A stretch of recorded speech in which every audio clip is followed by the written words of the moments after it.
Families, enjoyed by families. So there are many ways to show your love to others, but what about to your own heart? Here with a recipe your heart will love. Leia Kedem, registered dietitian for the U of I Extension, is back. It's American Heart Month, Yes. so we have to have a heart-healthy recipe today. Of course, and you know, Valentine's Day is coming up, and I think this is fancy enough that you could even serve it for your Valentine's dinner. Ooh, special. Yeah, and you can always throw in that little part about, look how healthy this is. I'm helping you live longer so we can be together longer. Yes, that's right. And you know, I've appeared on Current before. They had a little segment on aphrodisiac foods and a heart-healthy diet. Is salmon one of them? You know, it's really more about a heart-healthy diet. Okay. Yes. So salmon, yes, can be an aphrodisiac, believe it or not.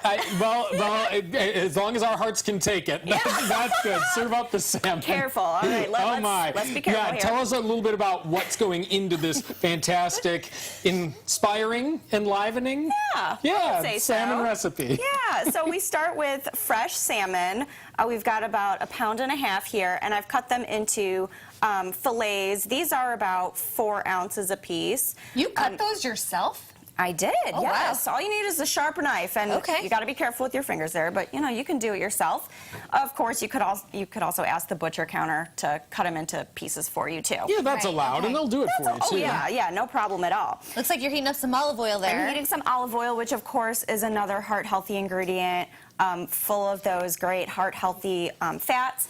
So what we're going to do to flavor up our salmon, we're going to make a little mixture here of lemon juice. Okay, I've got a tablespoon of lemon juice in there.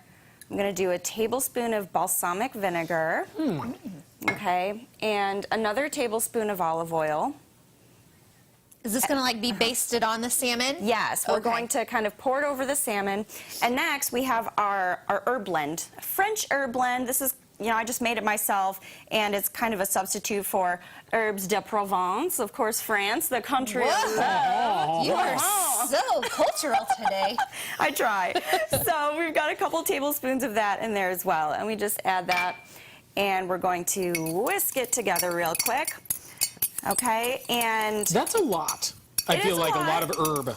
I know, but keep in mind this is going to go across 6 of our fillets. That's true. Okay. And you know, and a lot of times after you cook it, you want to make sure that it actually has that flavor. Yeah, and you know, you can adjust this to taste. You don't have to use all of it. You know, they're pretty mild tasting herbs, so it's not going to be too in your face, but it's a good complement to the salmon. So what we do, we're just going to kind of, well, it looks like the liquid wants to come out first. So we'll do the liquid. Okay, pour evenly over the salmon. Okay, and then we're going to get out our herbs and kind of just rub it into into the flesh there. And only on one side? You don't have to flip it? Yeah, nah. I mean, you don't. If you get it on the skin, you're not going to eat the skin, are you? Oh, some people do. You know, that just shows how much salmon I eat. I did not know there was such on the bottom. Well, you can buy it with and without the skin, and I just got, I got the kind that had skin on the bottom. Okay, so here we go. Now, our next step is to kind of toss that in our skillet here, and we're going to do skin down first. So can you see the skin? Oh, yes. Yeah, skin. So is that just going to come right off when we get ready to eat it? No, it doesn't. Well, I mean, the flesh kind of pulls away really easily. Oh, okay. Yeah, so you're not going to eat the skin unless you want to, and some people do. All right, so we're going to put this in our skillet here, and you might need to do this twice, you know, if you don't have enough room in there. And we're going to sear these on each side, not cook it all the way through. This is just to give it a little bit of flavor, a crust almost. Okay. Not super crusty, but it'll brown it, and actually that helps develop a lot of flavors without adding extra calories. I'm going to try and wipe my hands off here. Okay, so while you're wiping your hands, if we aren't cooking these all the way through, how are we going to cook them?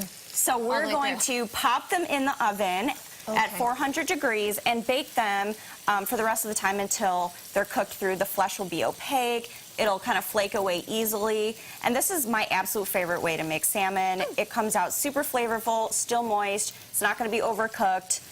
Delicious. Okay, I see broccoli over here. I think we're going to save that when we come back. And our next step, our broccoli side. Okay, coming up, we're going to make that broccoli to go along with our salmon. But if you want Leia's recipe, we actually have it posted on StayLiving.tv right now. All right, so a big